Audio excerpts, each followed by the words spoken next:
What a life.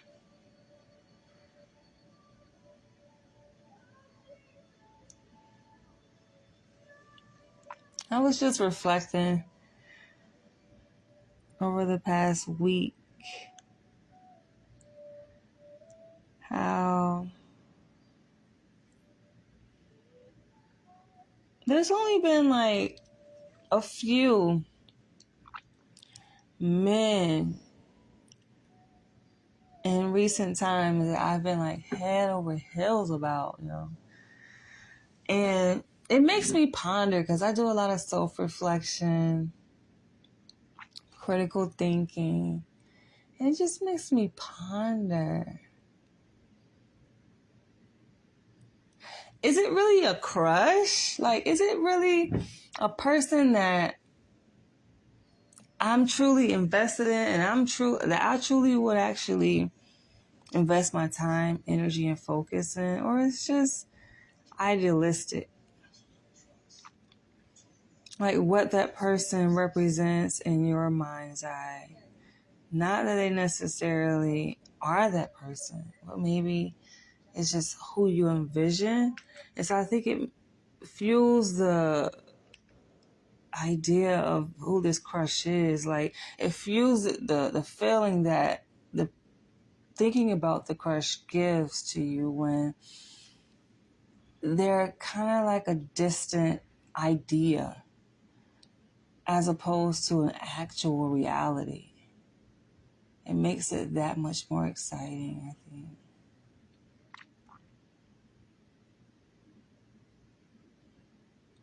Because if it went, let's say, beyond being a crush and it manifested into something that's tangible, something that actually comes to fruition in terms of a relationship, I wonder, will I have this same butterfly feeling? Like, I don't think it would be that way. So, here in this audio recording, I don't feel like showing my face. It's early Saturday morning. I'm just taking it easy, but I'm going to talk about like two different people. One I may say name, but the other one I'm definitely not saying that person's name. Some of y'all already know who follow me. Y'all already know who your girl been crushing on for the past several years, and I feel like that's how you know that shit is real. I think it's deeper than just, oh, I got feelings for a person or I like a person, but it's just like, for me to maintain this attraction for so many years, it gotta be real. It has to be real. So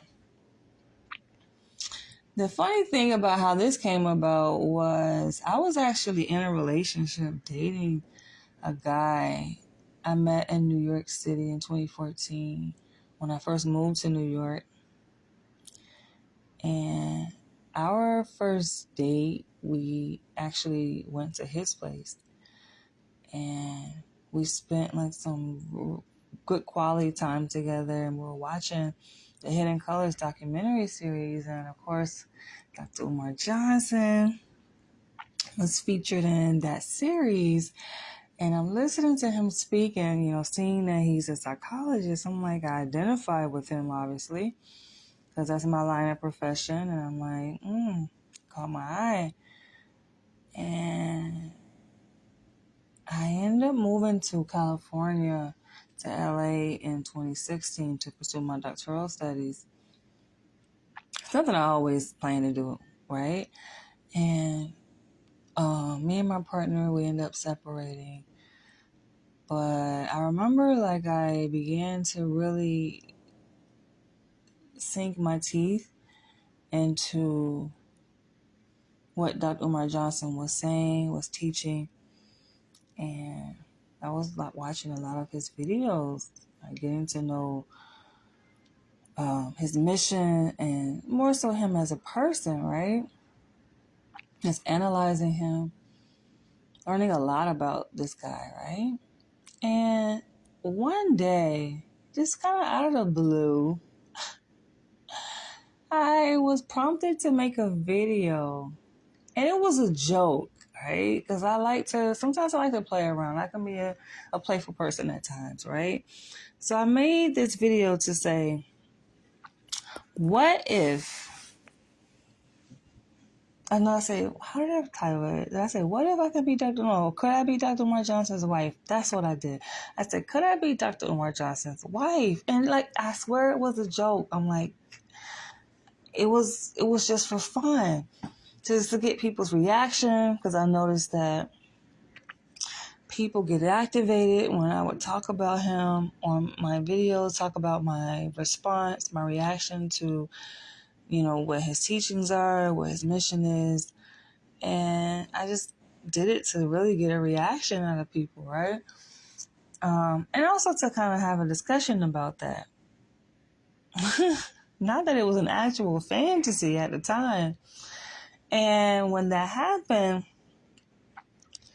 I think the same day I made that video, I got this email, this mystery email from what appeared to be like Dr. Umar Johnson's assistant saying, oh, Dr. Umar Johnson is inviting you for a sit down. Now, it seemed very authentic, very, legit, because the language that was used in the email is the language that he uses, right? Like, he talks about, when you meet up with someone, like he calls it a sit down, right? So I'm like, So I took it at face value, and of course I'm all giddy, and I'm like, oh shit, that happened so quick. So I made a video, because I'm a vlogger, right? And I made a video, and I'm like, Dr. Umar Johnson invites me out on a date.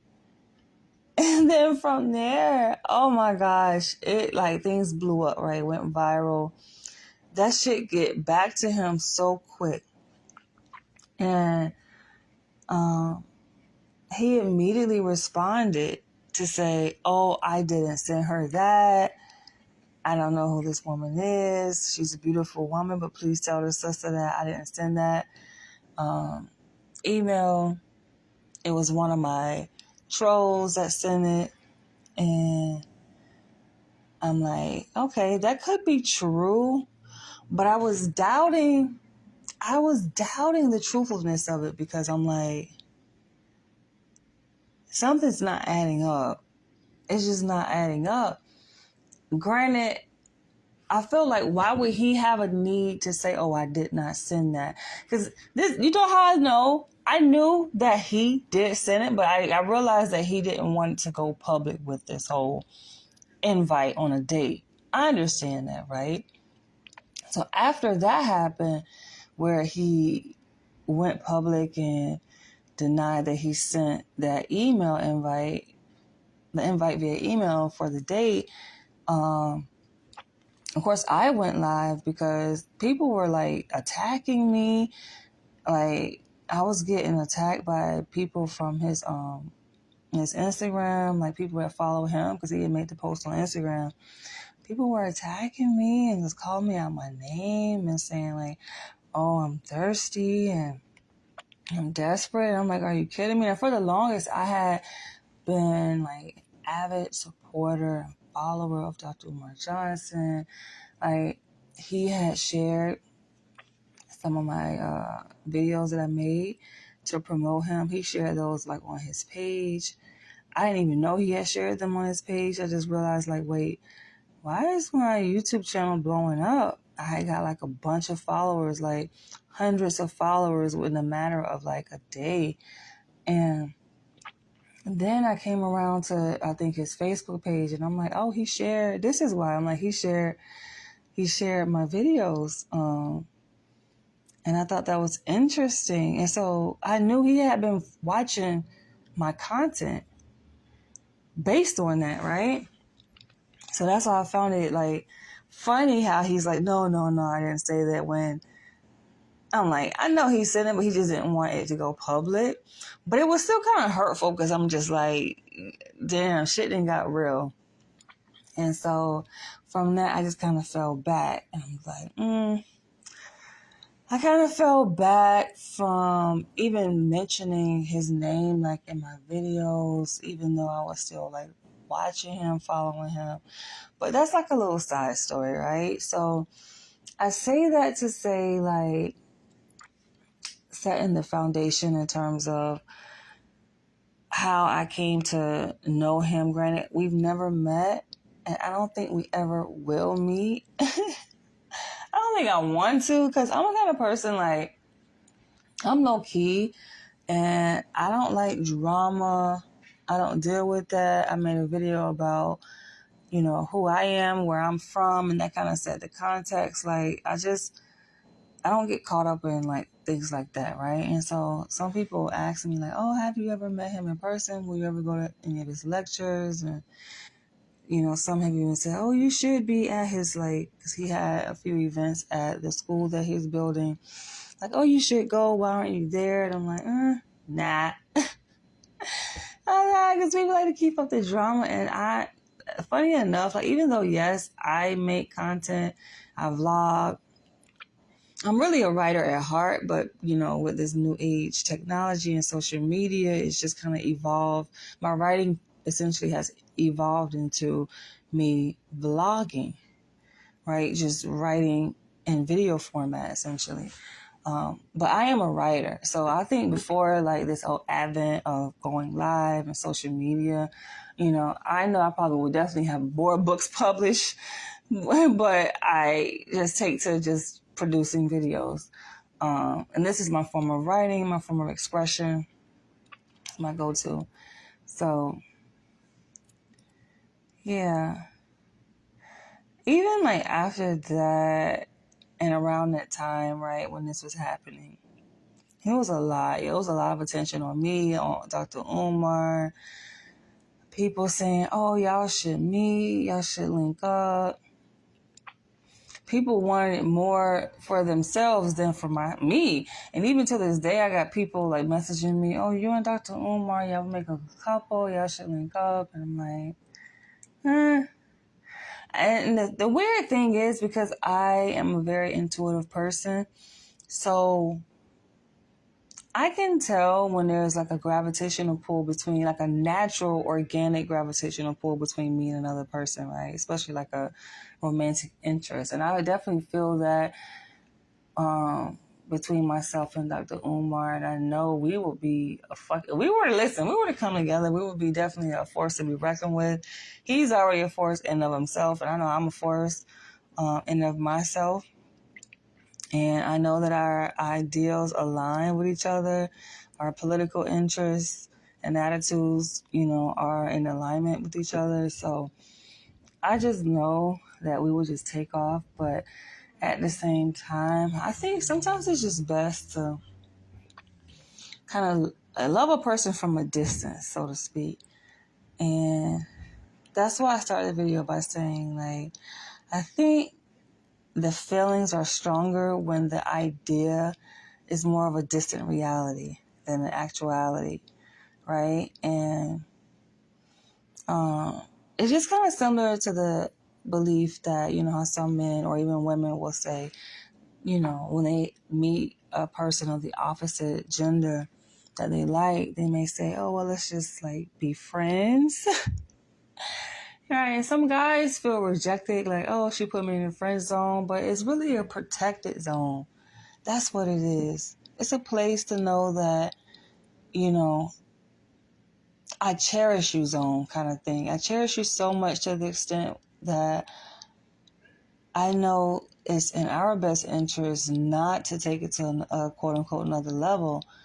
Because when we think of like relationships or romantic relationships, right? And you look at, let's say, historically speaking, look at your history, look at your past experiences in relationships, which more often than not, obviously haven't been successful necessarily, right? If they were, then that conversation wouldn't even be had.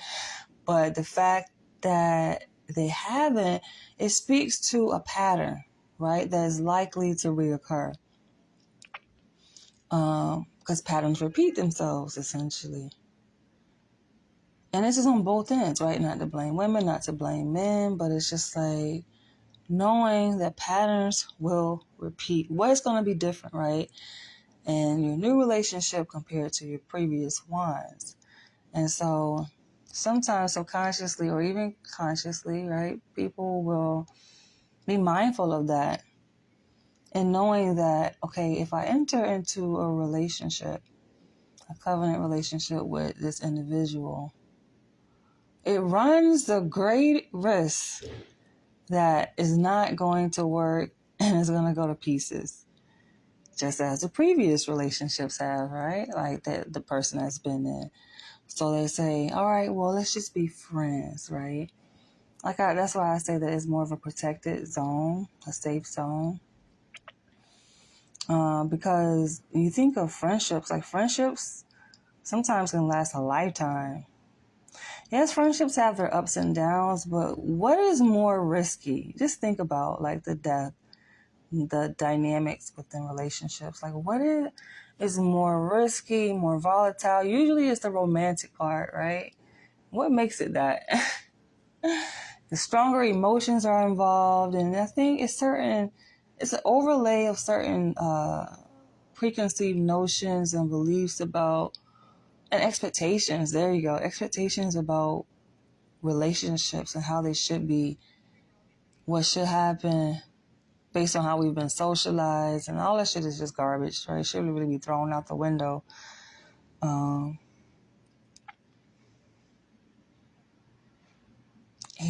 because we as individuals are heavily influenced by things that are happening in our society, in our environment, especially with social media, this socialization really dictates our interpersonal relationships often. And we're not even aware of it. I made videos about how men's attitudes towards women have changed over time. And their behavior, reflects upon their attitudes. In terms of, for example, who should pay for the first date. And even chivalry, just men being men and pulling out the chair for a woman or holding the door. Like those things, that attitudes have changed over time, where now men are seeing themselves as equal to women.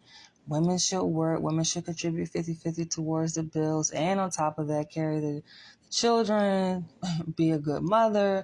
They want you to be a stay-at-home mother, cook and clean the house, and go do the same exact thing that they do, go to work. It's just like, how is that a balance? It's not equal. But in their mind, they saying that it's 50-50 is not freaking equal, right? And then there's a red pill community. And I say all this to say that these things that we obviously are influenced by, these sociopolitical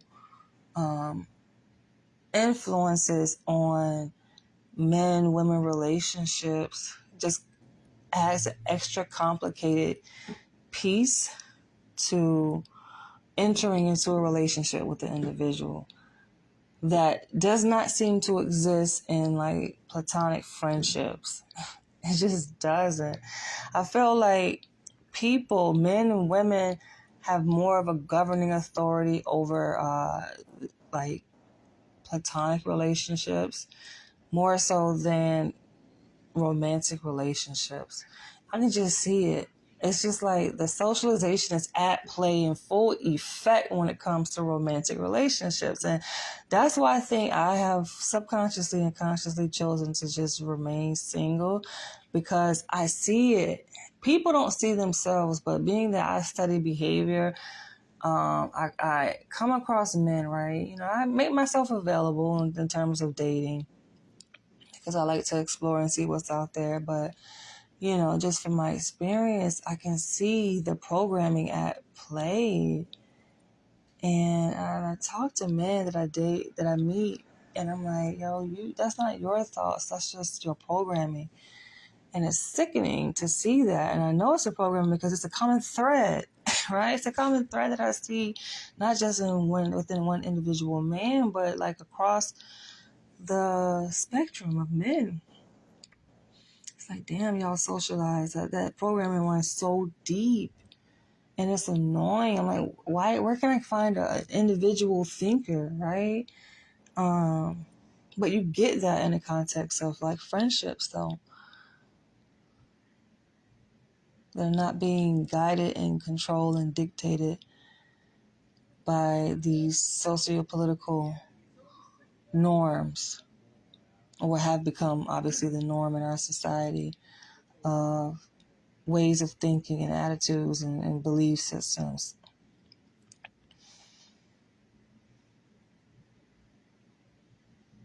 But yeah, he's still my crush.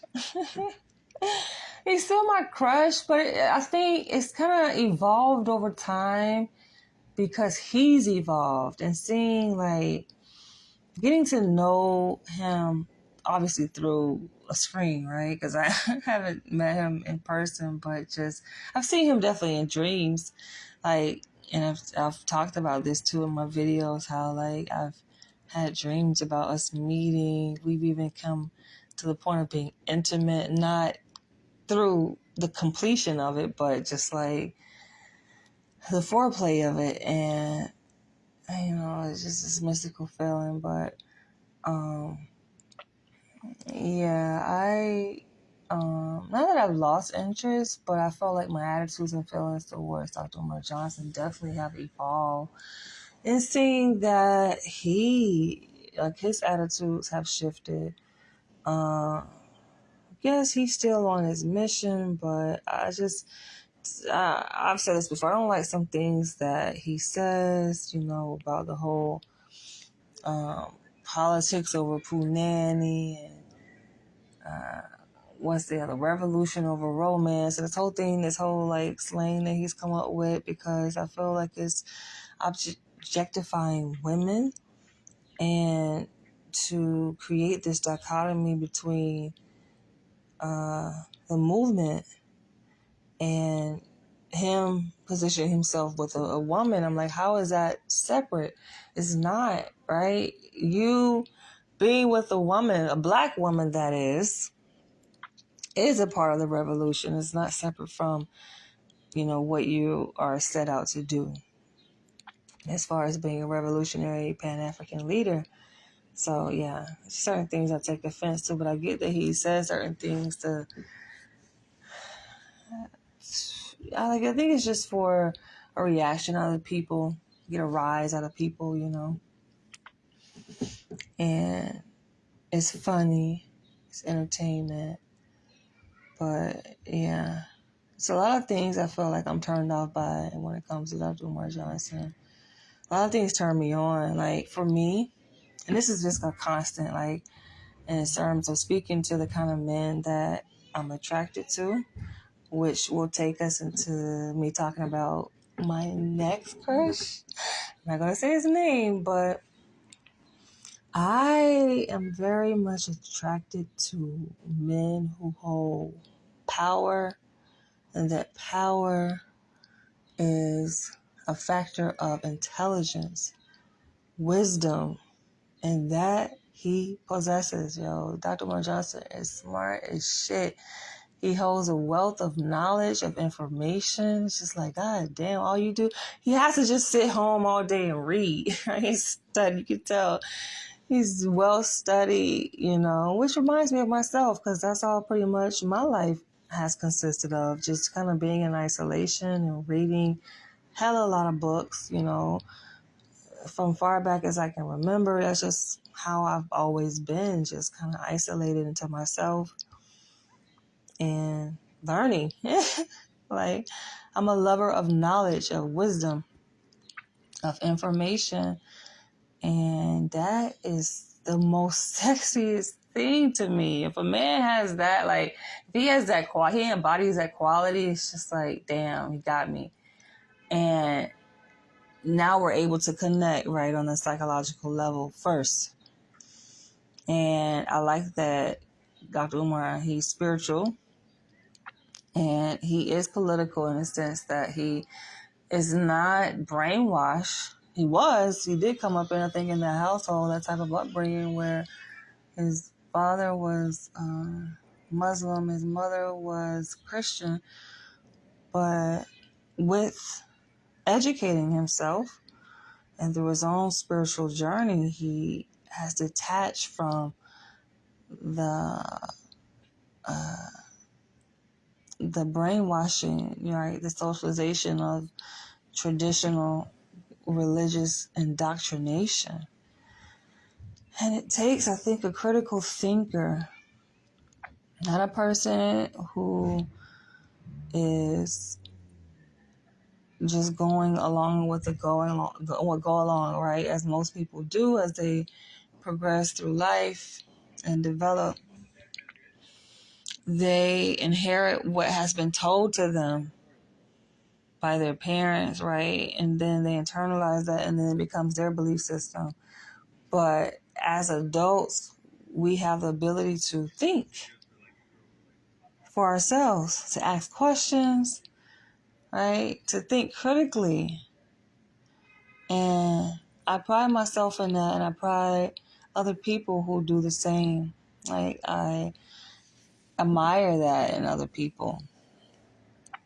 And sometimes that critical thought doesn't really come until like you're faced with certain challenges, right? And it forces you to think and question those things that you have been taught as a child from your parents, right? And coming up in school, you know. So I like that in Dr. Umar Johnson, that he is a free thinker, critical thinker, and yeah, I don't like obviously the fact that he has children. I'm gonna say a father because his role in his children's lives really has been in question, right? But he has, I think, 2 girls who are like 10 years apart. But he has not been an active father, in his children's life. And I remember like when he, early on in his journey as his Pan-African leader, he would talk openly about how, the mothers of his children, they don't want him around. It's the same typical ghetto as baby mama, baby daddy drama. And that's a turn on to me, right? Like, I set firm boundaries, rules, and expectations when it comes to what I want in a man, what I'm willing to accept. And that's always been a hard, dead no for me. Like, I'm very particular when it comes to things like that. Like, if a man is not active in his children's life, first of all, I don't really be attracted to like men. I'm not really attracted to men that got kids because I asked the question like, what went wrong?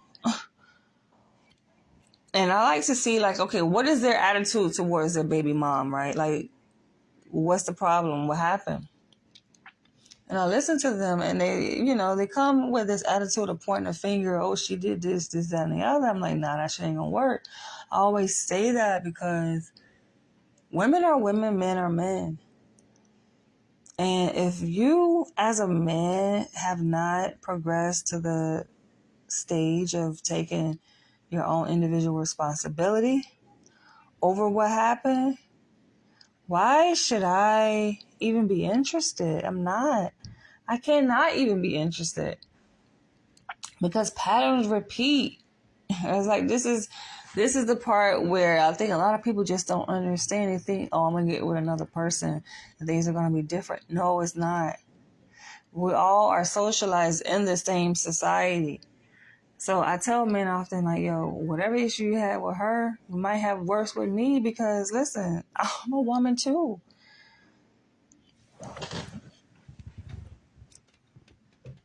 Reared in the same society as your baby mama.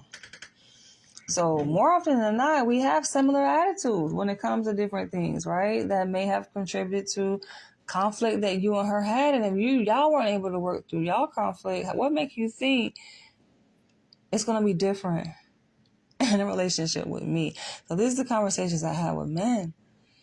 I get them to think like, okay, bring it back to themselves and look at yourself in the mirror to see, okay, what can you have done differently? Because it boils down to, are you able to know how to handle and navigate conflict? Because conflict is inevitable. It's going to happen. To run away from your problems and conflict, to me, that's a red flag, which a lot of men do. Somehow, when a baby is in the picture, and it's just like, damn, if you can't handle the introduction of a new life, which you helped to create, hello, you run away from your responsibilities and you don't see that you are obligated to this woman and child for life. That, to me, it just goes back to a core belief, and that's a core belief that I have. A man and a woman come together and you create a life. What the fuck? Like, what type of world we live in that people think it's okay to say, oh, well, if it doesn't work, let's just go our separate ways. It's like, it's not that cut and dry. And we wonder why we have so many disturbed teenagers. Hello. Broken homes. Creating this disturbance in teenagers. And then the cycle just continues to repeat itself, man. The generational cycle. At what point do we as adults, responsible human beings, take ownership and responsibility for our own behavior and say that, you know what, I'm going to make a conscious decision, a conscious effort to do something different? And it takes sacrifice. And just work through it. Like, pull up your fucking pants and your panties and work through the issue. But people don't know what life is about.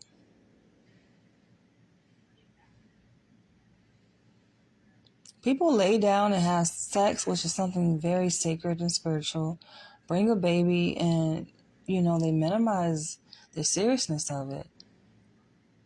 That I don't like.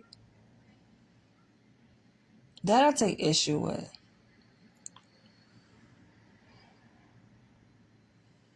People treat other human beings as if they're disposable, right? Just objects that can be easily just discarded and thrown away. Like, hell no, man. You're going to play with my emotions like that. I'm a real life human being. And some people you can play like that, and some people just, nah, it ain't going to fly.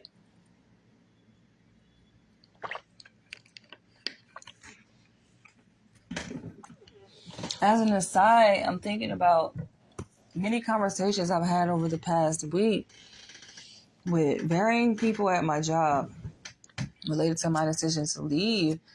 And really, my decision to leave is a reflection of what I stand for, right? In terms of,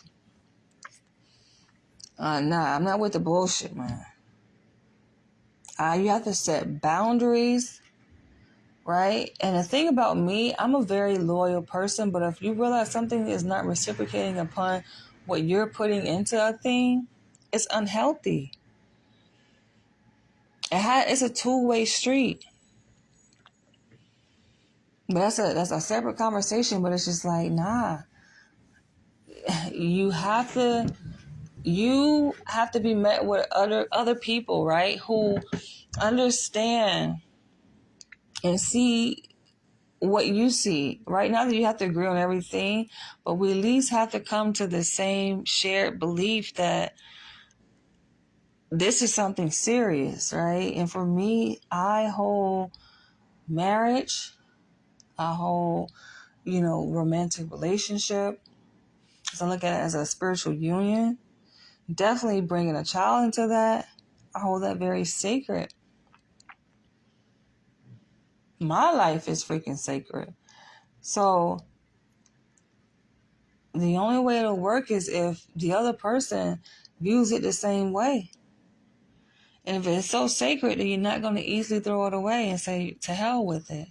But these are things that need to be determined before you progress to that stage of, oh, let's lay up, right? And you just responding to these bodily sensations that you have.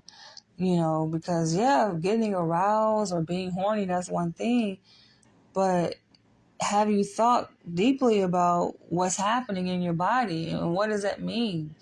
You can get aroused. Many different things, stimuli can arouse a person. Don't mean that you have to give that thing attention. You see what I'm saying?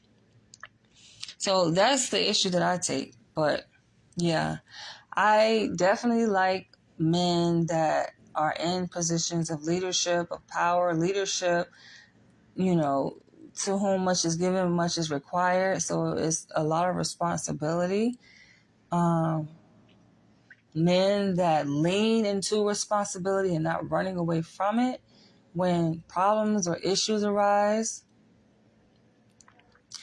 And with that engenders a sense of security, right? In a woman, I'm very much still into the traditional roles of how things have been for a very long time, going back to the very early beginnings of civilization. And yes, men hold certain positions in the household, and a woman likewise. That's how it was in my household growing up. But granted, things were a little bit different though. But my dad, it was clear that my dad wore the pants. Though my mom, she did have a kind of a domineering personality that ain't gonna change. But in terms of her and my dad's interactions with each other, she knew that my dad was a man. The man is going to be a man, and that's the head of the household, and that's who make the decisions. And I think oftentimes, they had a lot of conflict because of that. But yeah, going back to the crush. So there's another one. I'm not definitely going to say his name because I recognize that there are some people that watch and listen to my videos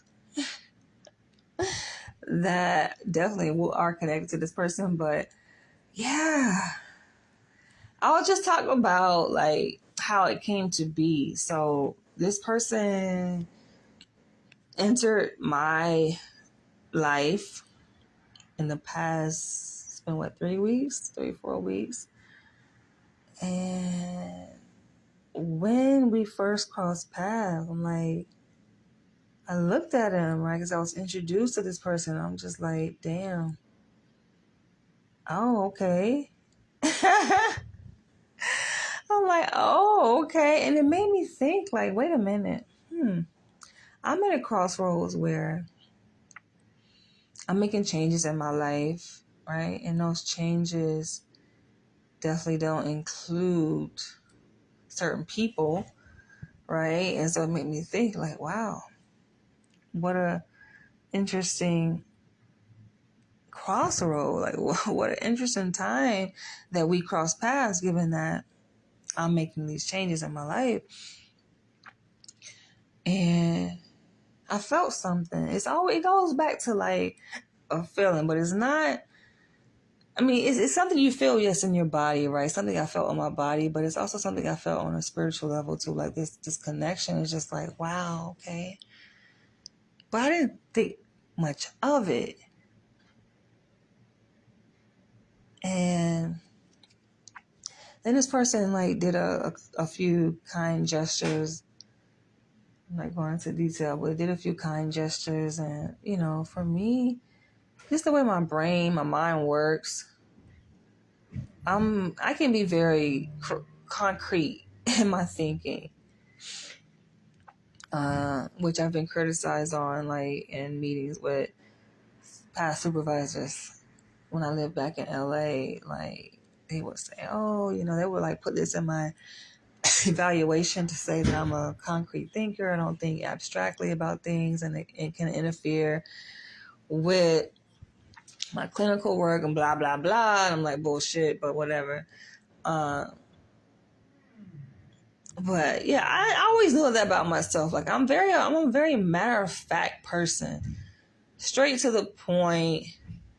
All that beating around the bush and trying to read between the lines. And I feel like communication, if it's effective, should be very exact. It's not that I cannot read between the lines. Okay? I'm not that fucking remiss to not be able to fill in the dots, connect the dots, okay? It's just that I prefer communication that is very explicit and very direct. Just come to me straight, shoot. Don't be beating around the bush. Don't be sending your homeboys and sending messages to this person like I was referencing with my first crush. Like, just come at me straight, no chaser. Because other than that, like I said, the way my brain works, it just kind of dismisses and it doesn't really see all this extra peripheral shit in terms of communication. Like, it doesn't see it. It doesn't code it into my brain and my understanding. It's extra information that I don't really pay attention to. It's just like, and I dismiss it, right? Unless it comes at me direct. And so I know there are many times, even on the dating scene, where guys make gestures and I'm just like, I don't perceive it as, oh, they like me. I don't perceive it as, oh, they necessarily want to have sex with me, or they want this from me, or they want that. Like, unless it's directly, explicitly communicated. That's the kind of woman I am. Like, a man, you can buy me flowers, but I'm not going to say, oh, well, he bought me flowers, so he likes me. I feel like, because it leaves room for drawing an erroneous conclusion. I feel like that's how assumptions are made, right? Just because, okay, flowers are associated with what? Like, people buy flowers for people for various reasons, right? Like, people buy flowers for their parents, like Mother's Day, Father's Day, different holidays, and it's just it's a kind thing that it's a representation of a kind thing that a person can do for a person. I don't necessarily interpret that like, oh, he likes you because he bought you flowers, or he likes you because he winked at you, because I've winked at people and I don't necessarily like them in a romantic way. Hell, I can wink at my boss, or I can wink at a patient, So this is where I feel like the lines can get blurred when it comes to communication. And I've said this before, like, if a person, if you're genuinely interested in me, please, like, let's just cut to the chase, simplify shit, and just tell me, you know what? I like you. And beyond liking me, because a lot of people like me, but beyond liking me, just say, like, I am interested in pursuing something more than a friendship with you, right? Because even, like, people have invited me on a date, and a guy, like, guys, and I don't take it like, oh, they like me in a romantic way. Maybe they want to get to know me and spend time with me, but I just don't interpret it that way. So this is where it gets confusing for me when it comes to dating. And I even took, like, the whole Myers-Briggs personality type indicator, right? Which even that confirmed the kind of thinker that I am, the way my brain processes information. I don't like small talk. Like I said, just give it to me straight and just tell me in plain fucking English, okay? Not all of these subliminal messages, though I know definitely how to read subliminals. My research is predicated on understanding implicit racial biases, right? So I know how to understand and interpret implicit language. Things that are communicated beneath the conscious awareness. Like, I understand that I'm not that dense of a person to not be able to comprehend those intricacies of communication. However, it's just like, to me, it's so frustrating, especially when it comes to, like, a romantic level like this. I feel like it's something serious. And so it's happened so many times because guys be like, well, I don't know. Like, and I don't know either. So let's to remove all doubt and confusion, like, just say the shit explicitly, So So from that, I feel like with people not being bold, this is the reason why I prefer like a dominant man, alpha man, because alpha man gonna let your ass know. Cut and dry. You know, even like I said, I even said this before, like I'm from the South. And yes, men in the South can be very vulgar. But to me, at least all doubt is removed. And I like conversation like that. Remove all doubt. They will tell you, you know what, damn, I want to fuck you. Like, yes, it may seem inappropriate, but just cut straight to the chase. You know, what is it that you want? What do you want from me? Otherwise, I don't know. Or, you know, I want to go on a date with you. Just say it. You know, this is the reason why, like, I don't like beta men, because they send on these fucking subliminals and mixed messages, and it's just, to me, it's so confusing. And this has been my plight when it comes to dating, perhaps why I'm still single, because I'm just like, what do I make of all of this? Me being a woman, yes, I identify myself as a woman, but I can have androgynous characteristics where, like, I grew up playing with boys. I grew up playing football. I grew up, you know, I prefer to hang out with boys, with males, right? So being, hanging out and engaging with the male energy and not wearing earrings growing up. I didn't get my ears pierced. I was like, what, 13 years old? Like a teenager. I didn't like wearing girly things. So, like, I had more guy friends and girlfriends. And so when it comes to receiving information and communication from men, right? More often than not, I default to, oh, okay, they're just being nice, right? Or maybe they want to be my friend, you know? Not that, oh, he likes me. I know a lot of women sometimes because I think, you know, the difference is they are craving, I guess, the attention of a male. I don't crave that because I get that. And I feel like I've had a lot of male friends, but there are women that crave the male attention. So any attention from a man, they think, oh, he want to be with you. And yeah, I don't deduce it to that point, but like going back to the second crush, I'm just like, that to me is the most frustrating shit, yo.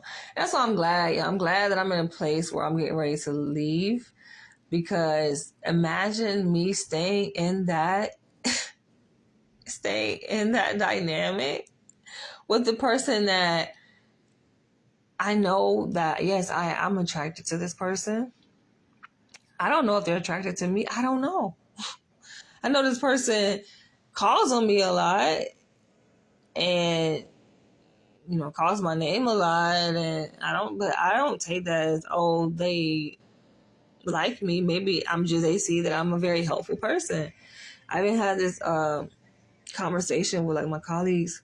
They're like, oh, you know, they're like, why is he, you know, always like talking to you, and you're always talking, and he's always calling on you, and does he know there are other members on the treatment team? I'm just like, maybe, you know, I can be a very helpful person.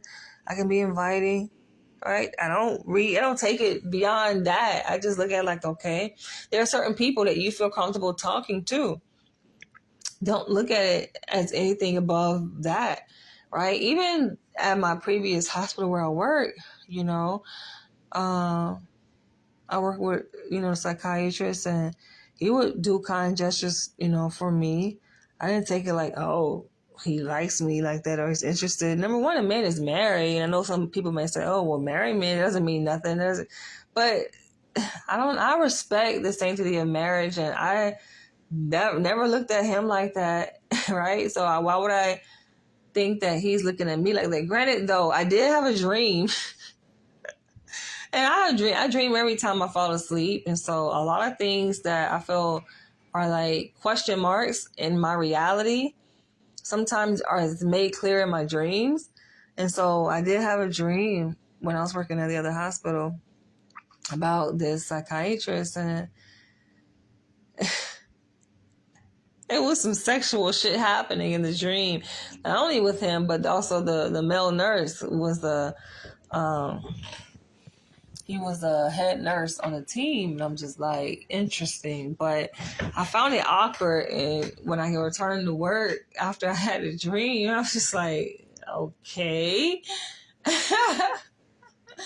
I'm like, But I feel like these things, like these interactions, it's just human nature, right? Like you have men, you have women, like it's a natural occurring thing, right? In nature, it's just for people to have attraction to, the opposite gender. That's just nature.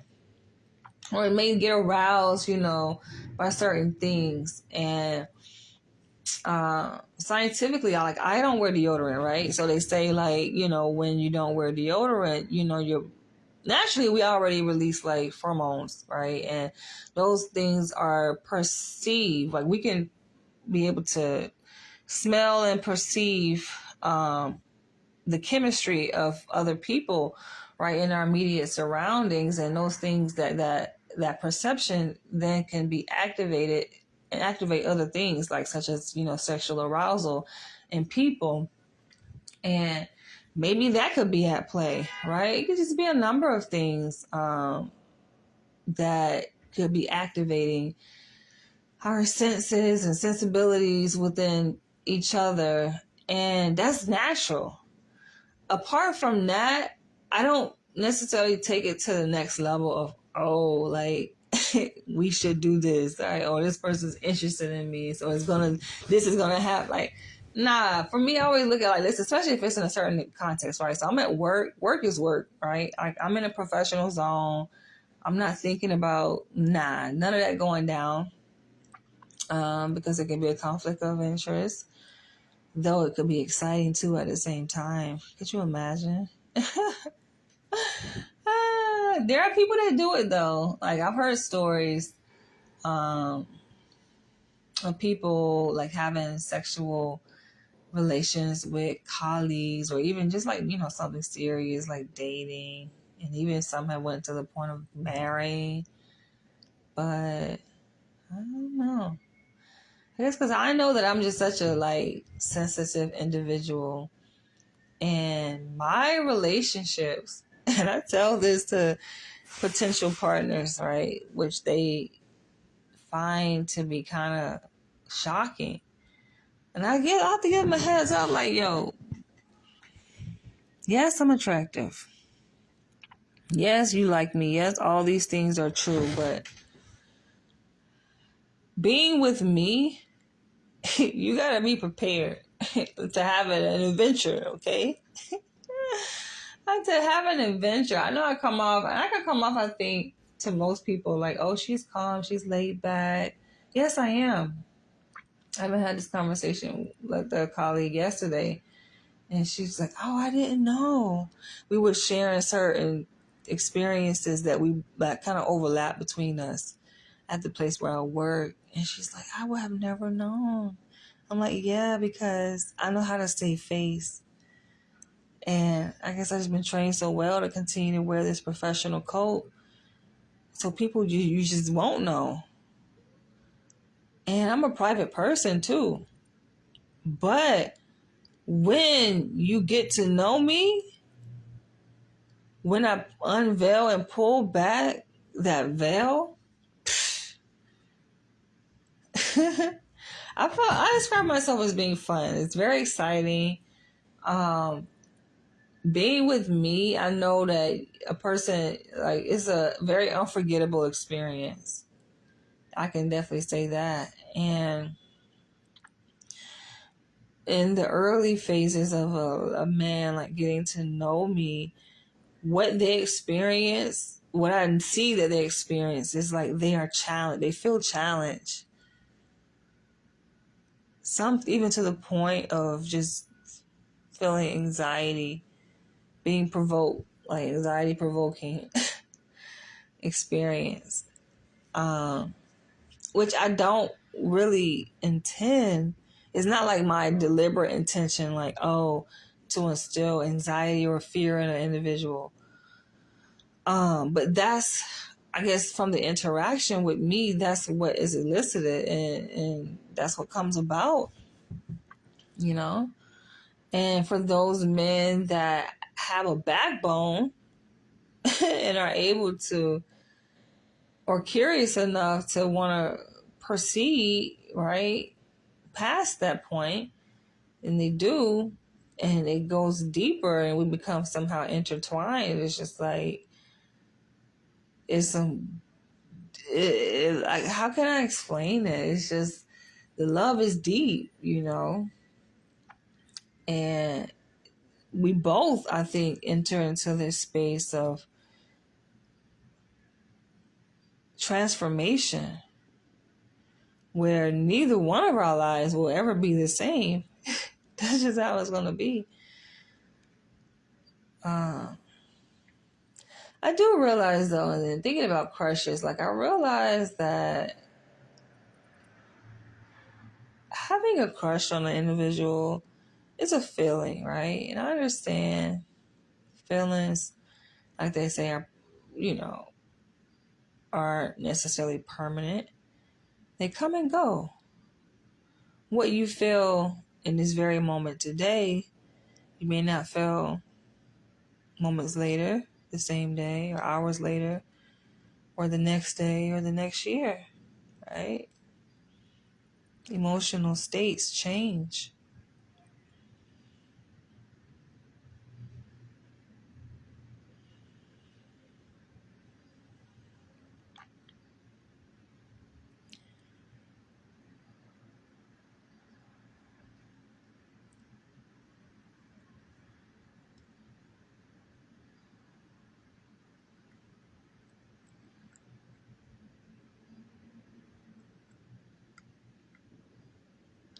I'm glad, though, I'm moving to a new chapter.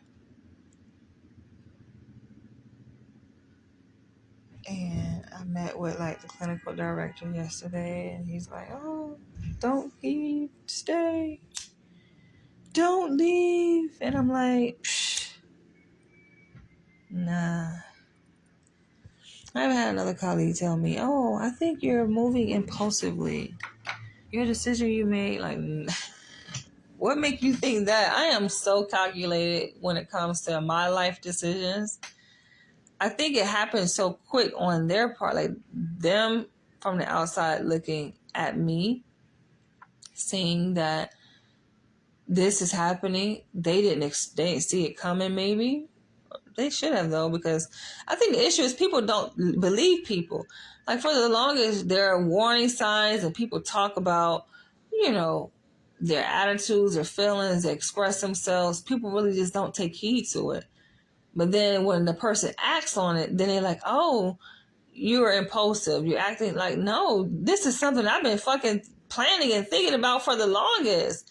I've been talking about this shit since I started working here. No one fucking listened or even cared. Like, so when there's action to follow, I find it interesting how everybody want to be like, "Oh, no, no, no. What can we do?" Too fucking late, yo. I've already missed a significant number of days of work, part of which is linked to the reason why I'm leaving, and the other is just I need to fucking find something different. I gotta take care of myself above anything else. And I've invested all this time to secure another placement. I value my time above anything else. Like, so I feel like it would be a slap in my own face to stay. Like, are you fucking kidding me? It's a slap in my own face to stay. All the time that I spent, the energy I've spent, I don't like to waste time.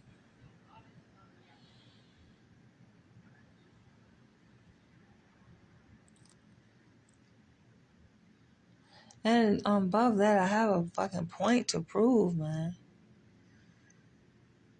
Some points can only be understood through action. Taking action to let motherfuckers know you had a good one. You had a good one. Let me be. And that's what they fail to realize. But on that note, look like it's going to be a beautiful day outside. The sun is shining. And I think I'm going to go outside and get some vitamin D today. Just take it easy. But, oh man, I want to say this. I want to wrap this video up. How the struggle is so real, yo. So, what year are we in? 2024.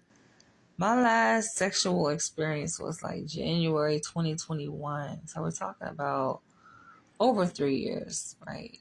2025 will make 4 years that I've been abstinent. And it's not something that's like out of the ordinary for me because I've done this before.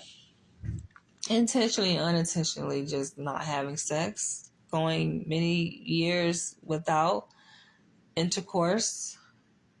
Like I said, it's something that I deem to be sacred. Even though, yes, I'm a sex positive individual, I embrace sexuality and sexual expression, but my space, my sphere, I don't invite any and everybody into that. And so the hard part about it is that I'm a human being, yo. And like coming into such close contact with a person that you are attracted to like that, it's like, oh shit. It's activating all different types of repressed urges, yo. Things that I have been very well controlled up until now. But I got this though. I got this. I'm just like, oh my gosh, yo. And then I feel like it gets worse. It's just making it worse the longer we are in close proximity because there's certain things. This is how I feel. Like, I don't know if it's just by natural occurrence, which I'm feeling that it could be just a coincidence. Like, oh, organically, he's tapped into what I like. I don't know, right? The world may never know. But it's just like certain thing that he said with respect to, so a week ago, we lost a patient to suicide. And we're discussing it. We're talking about asphyxiation, right? And choking. And, he said something that resonated with me about how even in certain sexual experiences, when it comes to choking and getting aroused, it was like it's a fine line between getting pleasure from asphyxiation and then it being risky and costly to the person's survival. And it took me back to this encounter I had last year where I think it wasn't the first time I got choked, but it was the first time I got choked that led to sexual arousal. And it kind of caught me off guard because we didn't even have intercourse. We didn't have penetrable sex, but it was more like this, what do you call it, foreplay? It was just like this push and pull interaction we were having at his place, and he put his hand around my neck, and I didn't even, when I tell you, it was so unexpected, because we were lying in bed and I'm trying to remember how did it go. We were talking, we were just lying in bed, and I think, he was on top of me. That's what it was. And it's like he wanted to have sex, but meanwhile, he also wanted to show me, like he had a point to prove, because I had told him that he is sexually irresponsible. I asked him, which I asked, other guys that I date. I said, when was the last time you had sex? And for me, it was concerning that he told me he had sex like 3 weeks prior to us meeting. And I said, well, yeah, you're sexually, irresponsible. You don't have discipline, right? So I think he was trying to show me like how well disciplined he is, and that he has control over his sexual urges. And so we did have like sex, like penetrable sex. And I keep saying penetrable because there are many different ways that people have sex. Like, you guys can listen to me make an hour-long video about sexual things. And through that process, through that connection, we could have an energy exchange, right? A sexual energy exchange where you listen through listening can become aroused. And me speaking and talking about these things and reflecting on these things can also become aroused, right? And we're both being aroused at the same time, right? That's an exchange of energy, right? So there's different ways you can have sex with people. People don't understand. Sometimes the psychological is even more impacting or impactful than the physical exchange of energy. So he grabbed my neck. He put his hand around my neck and he choked me. And I was so confused because, first of all, I'm not going to say it never happened. I will share another example where it did happen before. But I think I was confused because I got aroused. That's the confusing part. So it was like he grabbed me with a level of strength that it was to communicate like, okay, he's in charge. And anyone knows me knows, like, obviously I'm turned on by shit like that because I'm a submissive and I'm a masochist. And so I'm like, damn. That's my mind went like, oh shit. And then he released. But then when he released, like I said, I felt a number of emotions. First of all, my body responded. So I was sexually aroused, right? I'm lubricating. And then I got up. I remember getting up and I think I like ran out the fucking room. Like I just separate myself from him because I'm just like, why did you do that to me? And he was just silent. He didn't say anything. I'm like, why did you do that? I was scared. I was just like, wait, what the fuck? I guess what scared me is knowing his power. And it's a weird dynamic, yo. And this is the thing that I talk about when it comes to me actually being in a dynamic with a man that gets it, that gets me. And that's an organic connection and attraction, because this shit is intense. It becomes very intense, but I was just like, wait, I like it, but I don't like it. So I'm like drawing closer to him intimately, right? In terms of my headspace towards him. But then, like, and emotionally, but then, like, I'm mad at his ass too. And so, like, I'm like pushing him off and like, I'm like upset.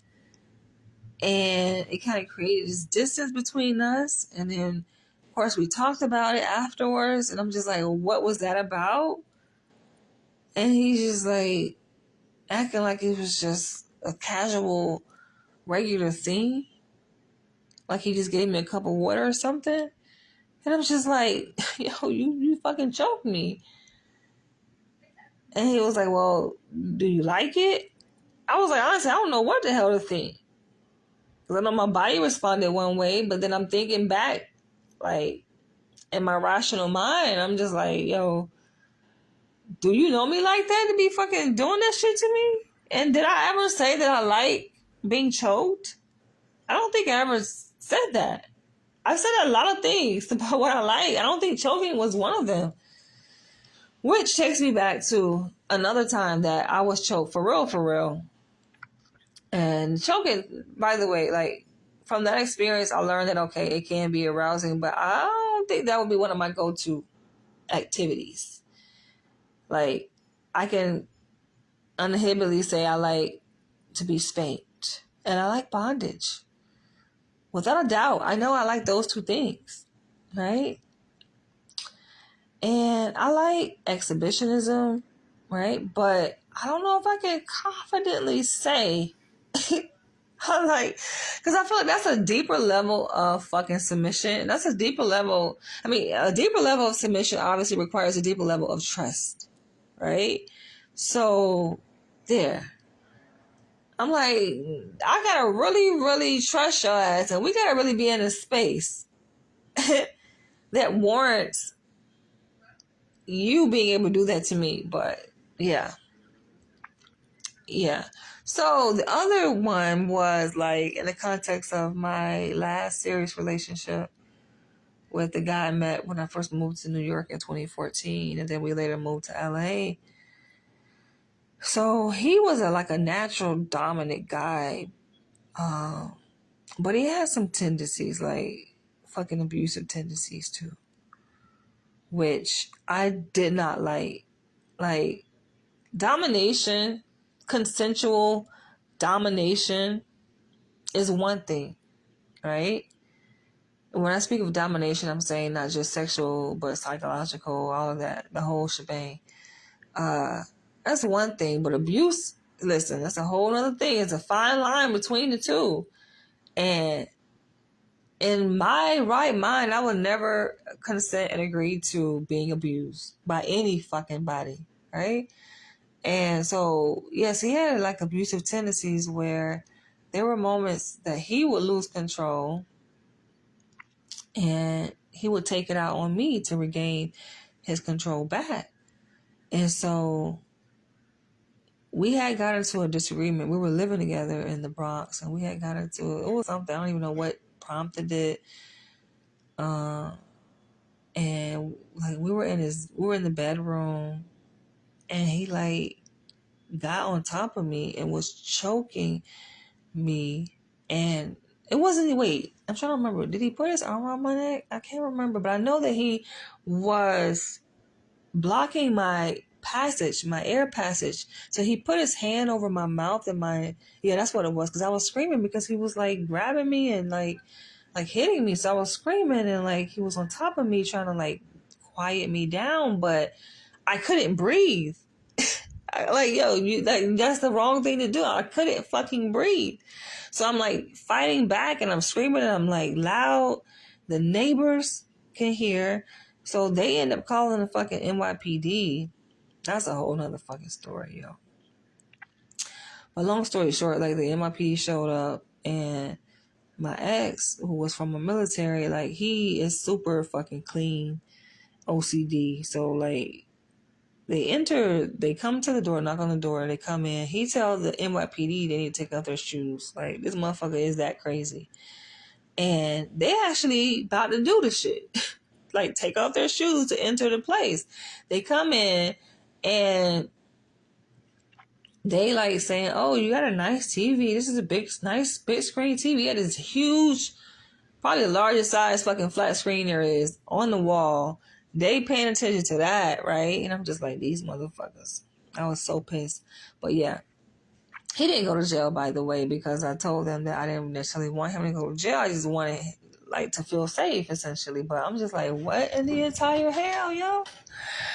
Hell nah. So I was fighting back from that because I thought that this motherfucker was trying to kill me. And the thing that this is the awkward thing about the whole dynamic, and I'm going to wrap this video up. It's just like, and I'm pretty honest, which I've been with you guys to talk about like my childhood history and experience abuse. I don't think people get it until they get it. Like I have experienced abuse growing up, or one would say, childhood trauma. And yes, I've been to therapy and I've dealt with that, but it doesn't erase the fact that it's still part of my existence, right? And so this is the reason why I speak very candidly, carefully in my videos when it comes to participating in alternative sexual lifestyles, because I say that, it's important to explore the how, the why that a person arrived at a particular fetish. It's one thing to say, oh yeah, I like cuckolding and I want, to meet a hot wife who cheats on me and takes advantage of me and abuses me and do all these things to me that arouse me, right? Whatever your fetish is, it's one thing to endorse those ideas and those fantasies, but it's another thing to take it a step further to really explore, like, how did you get to that point? What is driving this need, this desire for you to experience those things that are considered to be a deviation from the norm or a typical? What is it? And you should do that with the person that is and asking you to engage in these things, right? Because that creates a sense of safety and understanding. You have to come to an understanding of each other to create that safe space, right? So then you would know what a person's what do you call it, safe zone is, right? And what limit essentially you can reach or go past or not go past, basically, right? You would know. It's really about getting to know who your partner is. And yes, people test those limits to see, but if you're not responsive to that, then that's a problem. And for a person who also is like, a sadist, because obviously the two go hand in hand, they complement each other. Yes, I like a certain degree of pain, like physical pain. It brings me arousal. It brings me connection to my partner, a sense of safety. And yes, I've made videos about this, how I know that it's linked to my childhood, and what I experienced growing up. But for the man who likes to dominate a woman and, gains pleasure from that, and taking power, that power exchange, seeing that she's willing to give up that power, and he can easily and readily take it away from her. You have to first of all, you have to have discipline over yourself too. It don't work if a motherfucker got his own issues that he has not dealt with, lacks self-control, which my ex did, right? Losing control. That shit don't work. You have to be a master of yourself before you can master dominating and controlling another individual. And that's where shit went wrong in that dynamic. But yeah, we can always revisit this. Yeah, my two crushes. Will it ever materialize? Probably not. I think sometimes it's just better that it doesn't materialize. I'm going to make a part 2 to the video that I made the other day on reacting to my followers' fantasies, where you guys completed this form on my website to win a free copy, an advanced copy of my book that I need to submit. You share like what some of your fantasies are. I'm going to do a part 2 to that. I kind of gave a glimpse into what my fantasies are, but yeah, we're going to revisit that discussion in another video. I can say though, I can say that yes, I think one day soon it's going to happen. One day soon, I definitely will live my fantasies. It's really one. It's not really like multiple fantasies, but it can be like multiple fantasies kind of comprised together in one big fantasy. But yeah, man. Yeah. What a